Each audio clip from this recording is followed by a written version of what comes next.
For the case, I have a couple of glue-up projects. First, the rails on the ends of the back came off, so I will re-glue those. Then this front piece here, the lower part separated. For both of these, I'll use hide glue, clamp them up and let them sit, and then they'll be ready to reuse. I had a mortise and tenon joint here break, so it's got an odd bottom edge, so I made these little jigs to give me a set of parallel edges that I could clamp onto. And then I clamped the outside because it had actually split. Let's see, it had split right in this bottom corner here, so that the mortise parts had separated a little bit. So I clamped them together to seal against the tendon. And so we have these clamps and that clamp, and it's all dry and ready to come apart. I'll pull that piece out. And then these organs aren't that heavy, but I figured it would be a whole lot easier to carry the empty frame up the stairs and around the corner and do the final assembly in the house. So the first thing I'm going to do is I'm going to take the bottom of the wind chest board there in the center and install it on the top of the bellows. So when attaching the bottom of the wind chest to the bellows, the first thing to do is check your sealing surface. This is an air chamber, and you want to make sure that you have a good seal so you don't have any leaks at the joint between the wind chest and the bellows. We've got 12 screws across the top here. I installed those. Remember, they're wood screws going into wood. They're not metal bolts, so you want to be careful and not strip them, not strip the wood. So once you snug them up, you don't want to tighten them much more than that. Now that that's done, we're going to take the bellows and the wind chest bottom and install it in the case here. We've got 3 screws across the front, which go onto that brace. We've got 2 screws on this side on the end to go into that brace. 2 screws on that side to go into that brace. And then there's this front plate of the bellows, and that goes onto that bar there, that angled brace, and then on this side we have an angled brace for the other side, and there's 3 screws in each one of those. So we'll get that in, and then we'll be ready to put the wind chest on. Now that the bellows in the bottom of the wind chest is secured, we're going to install the wind chest in the reed bed. So we're just going to lift this up, put it on there. Once again, this is a sealing surface, so we're going to want to make sure that all of these surfaces here are nice and clean, and then likewise the mating surface on the bottom. There's not a gasket there, but we want to make sure that that's clean as well. We don't want any particles get stuck on the wood there. You'll lift this up, and I'll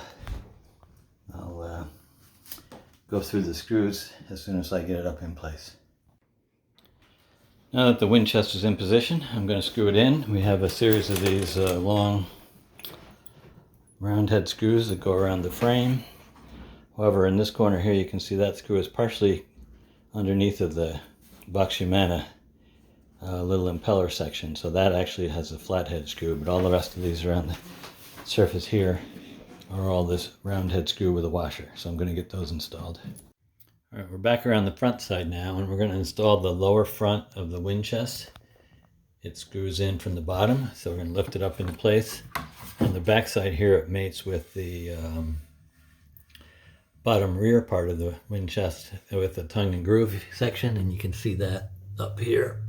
So the tongue and groove right there. So we'll mate those two together, and then after we screw it into place, we're going to tape that seal with some gaffer's tape and just have some cloth tape here, and that should seal it pretty well. We've got the front of the wind chest installed with the screws around the front edge, and then the tape sealing the tongue and groove joint along the back. So before we continue, we're going to do another test to make sure everything's working, because we have the wind chest completely sealed now, so we can do another test. I fed the straps through, so you can just pull on the straps, and we've got to install the springs. On the one spring that was broken, the tip that was broken, I welded a blob onto the end and then heated it up and pounded it flat like a blacksmith, and then ground the shape to kind of match. And here we are, there's the two pieces. So we'll get those installed and then we can start our test.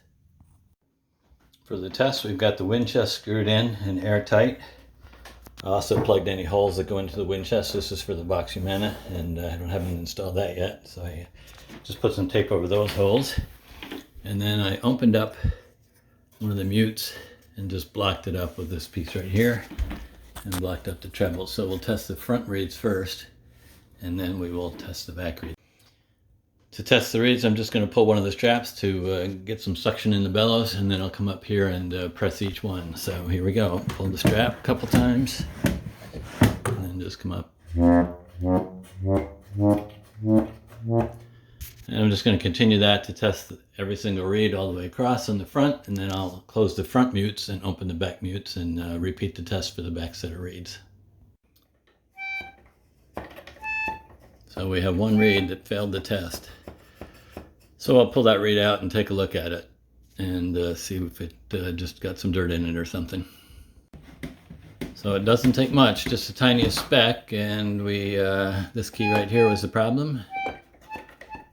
But now all the keys are fine. So it was pretty easy. I was able to just open the swell flap and then pull the reed out. And sure enough, there was a little tiny speck between the edge of the tongue and the frame.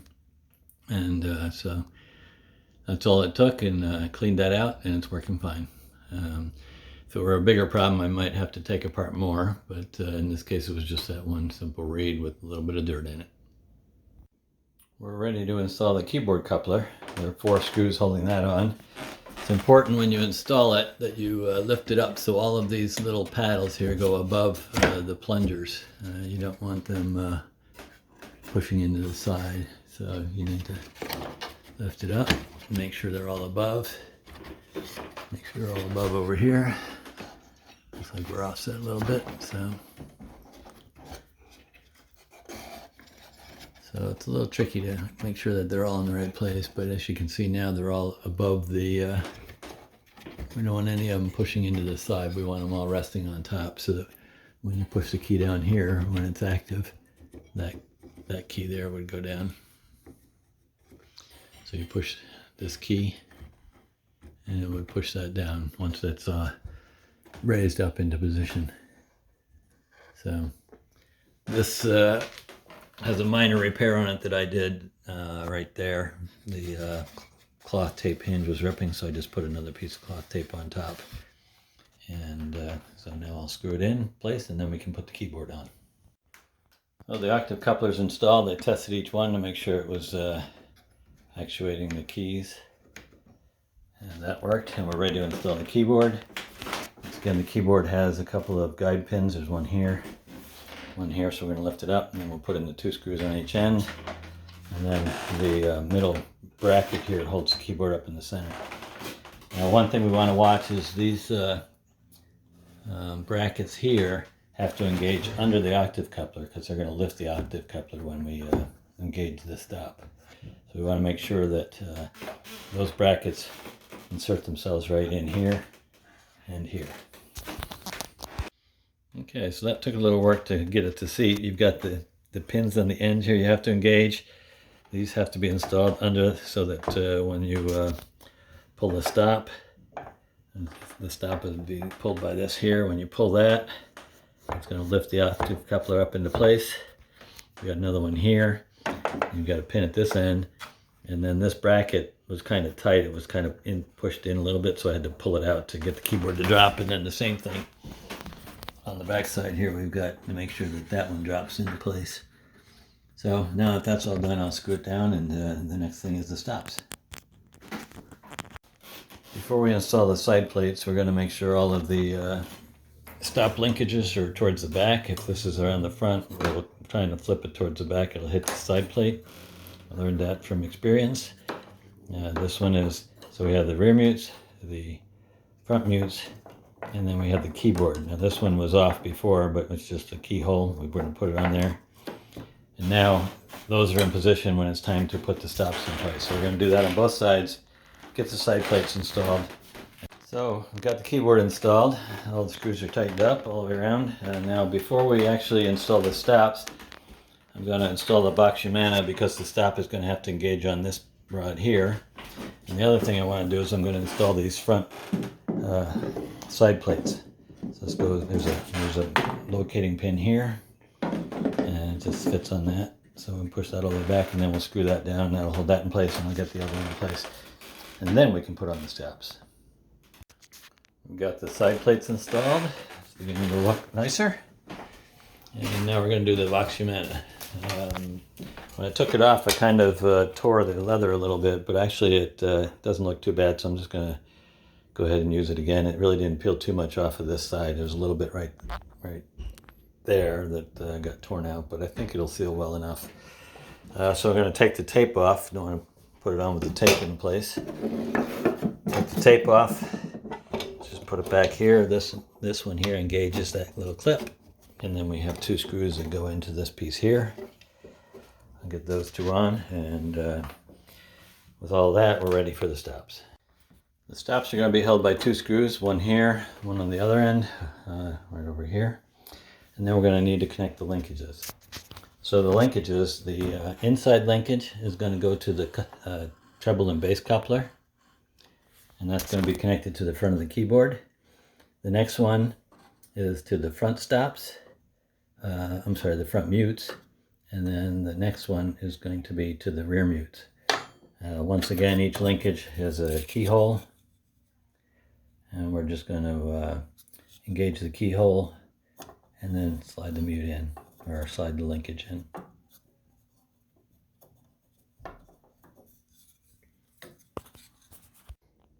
We've got the box Humana on, we've got the side plates on, we've got all the linkages ready to go.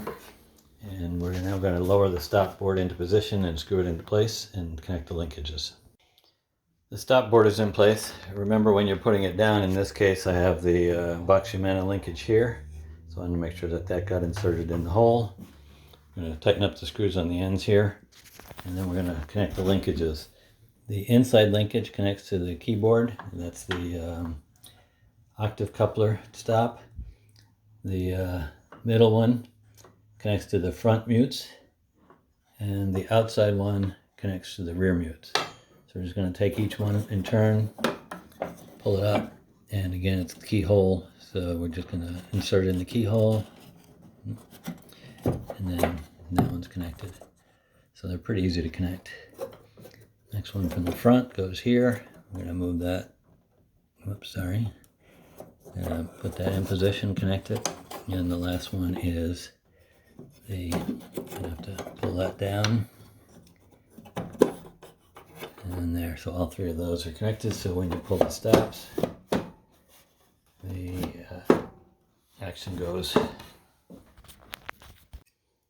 One final piece for the stops is this knee paddle linkage.